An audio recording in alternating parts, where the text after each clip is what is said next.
so many guys tell stories about your work ethic. Yeah. What was really your work ethic like, and for how long did you stay disciplined? Well, I mean, every day. I mean, since 20 years, it was an everyday process, and trying to figure out strengths and weaknesses. For example, jumping ability. Man, my vertical was a 40, it wasn't a 46 or a 40, 45. My hands are big, but they're not massive. Right? So you got to figure out ways to strengthen them so your hands are strong enough to be able to palm a ball and do the things that you need to do. Quickness, I was quick, but not insanely quick. I was fast, but not ridiculously fast. Right? So I had to rely on skill a lot more. I had to rely on angles a lot more. I had to study the game a lot more. And but I enjoyed it though. So like from the time I can remember when I started watching the game, I studied the game, and it just never changed. It's a good separation for me, emotionally, to be able to put myself in a place where at practice or when I'm training or during games, I switch my mind to something else. I switch my mode into something else, right? For me, it's the equivalent of Maximus, Decimus, Meridius, and Gladiator picking up the dirt, smelling the dirt. It's go time, right? So that was my mental switch. It was like an actor getting ready for a film. You got to put yourself in that cage. When you're in that cage, you are that character. And then when you leave there, it's something completely different. But when I'm in that cage, bro, don't touch me, don't talk to me. How did you get mentally and emotionally so strong where it doesn't bother you? Well, you got to look at the reality of the situation. Like for me, it's not, you kind of got to get over yourself. It's not about you, man. Like, okay, you feel embarrassed. You're not that important. Get over yourself. That's where you go. Get over yourself, right? Like you're worried about how people may perceive you, and like you're walking around and it's embarrassing because you shot 5 air balls. Get over yourself, right? And then after that, it's okay, well, why did those air balls happen? Got it. High school, year before, we played 35 games, max, right? Week in between, spaced out, plenty of time to rest. In the NBA, it's back to back to back to back to back to back to back. I didn't have the legs. So you look at the shot, every shot was online. Every shot was online, but every shot was short. Right? I got to get stronger. I got to train differently. The weight training program that I'm doing, I got to tailor it for an 82-game season so that when the playoffs come around, my legs are stronger and that ball gets there. So I look at it with rationale and say, okay, well, the reason why I shot air balls is because my legs aren't there. I go, well, next year they'll be there. That was it. Were there some names that you looked at and says, these 3 guys are as crazy as I am? At the time, I deal with what I've referred to as Goat Mountain. I went to Goat Mountain and I talked to Magic, Michael, Bird, Hakeem Olajuwon, Jerry West, Oscar Robinson, Bill Russell. So I would talk to them. What did you do? What were your experiences? Michael in particular, he's become my big brother. He's been my big brother since I first came in the league. And what was that process like? So I went to them and started understanding the ins and outs of the game and how they approach things and their level of detail and obsessiveness. And that's what I did.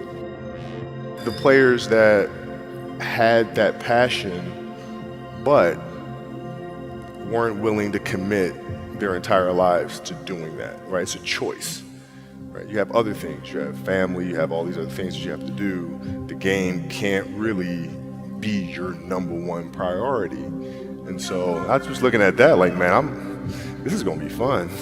If I'm buddies with you from high school, if I'm a cousin of yours, what happened to our relationship? How did that gravitate when you went into the league and you're determined to become the greatest, or you're determined to become one of the greatest? What happens to our relationship? Well, it suffers. It does suffer. Oh yeah. Okay. Yeah. And you understood that. You were okay with that. Yeah. And the people that love you, like friends and family, like they know that about you. Got it. So they let you be you. And when you reconvene, you pick back up where you left off. But make no mistake about it, everything in between is lost. Right? So those long-term relationships, the commitment of time of taking like I see a lot of players take vacations with other players that are close friends. And just take vacations just to take vacations, or just hang out just to hang out. Like I never did that. Why not though? Why didn't you do that? Well, because when I retire, I didn't want to have to say, I wish I would have done more. I don't want that. You know, I don't want that. You know, you got a lot of people paying their hard-earned money to come watch you perform. It's your job to be in shape. It's your job to be strong enough to perform at that level every single night. And as a competitor, I'm not ducking shit. Like, it's not, oh my God, my back hurts, I'm sore, we got to play Vince Carter and Toronto Raptors tonight. We actually had this happen. We had a game against Toronto in 2000, and Vince was tearing the league up.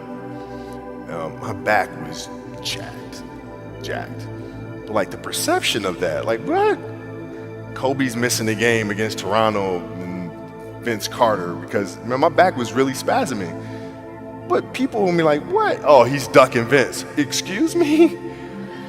No, I don't think so. So I would be in the layup line like, okay, there's a lot of days where, you know, you can rest and recover. Today ain't one of them. Your back can bother you any other day. That shit ain't bothering me today. Wow. He gonna have to see me today. Yeah. Oh, man. Yeah. If you're looking at a big investments you got to make, what is the decision-making process there? Do you call? Is there first you do your own research? You take this much time. You call an advisor. Is there a system you follow? It's pretty simple for me. It's do you understand the business? Is it a business that you can help in some form or fashion? What are the barriers of entry to that business? And then the entrepreneurs themselves, the company itself. Right? Do they have a culture that you believe is sustainable? Are these leaders people that you believe in? Are they people that are obsessives? And in turn, have they created a culture of obsessiveness?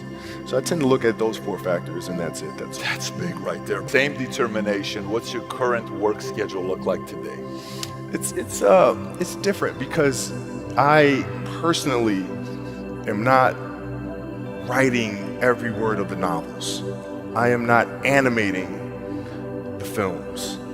What I have to do now is make sure that the people that we bring in, these obsessives that we bring in, are challenging themselves to do the best job that they think they can do. That's what I'm there for, is for them to constantly look in the mirror and self-assess and challenge themselves. If we have a project and you're saying, okay, I can do that, that's not the project we want. The projects that say, I don't know if I can animate that. I don't know how to write that story. I don't know how to do that. Those are the things we want, because through that curiosity, you'll reach a level that you didn't think was possible. And so running the studio, that's what I'm doing. You're playing against the Golden State Warriors. Score is 107-109. You guys are close to getting into the playoffs. You know exactly what happens in the game. You go up, you're about to take your shot, and then all of a sudden, boom, Achilles happens, right? He went and hit the free throws, and then you walked off the stage. Yeah. You got the surgery done. I went in the trainer's room, my kids are in there, and, you know, they're looking at you and stuff, and I'm looking at them, and I'm like, you know, it's all right, Dad's gonna be all right. Mm-hmm. It'll be fine. It'll be all right. It'll be all right. It'll be all right. As a parent, you gotta set the example. You gotta set the example. This is another obstacle. This obstacle cannot define me. It's not gonna cripple me. It's not gonna be responsible for me stepping away for the game that I love. I'm gonna step away on my own terms. And that's when the decision was made that, you know what, I'm doing it. I'm doing it. You're a freaking beast, man. Yeah.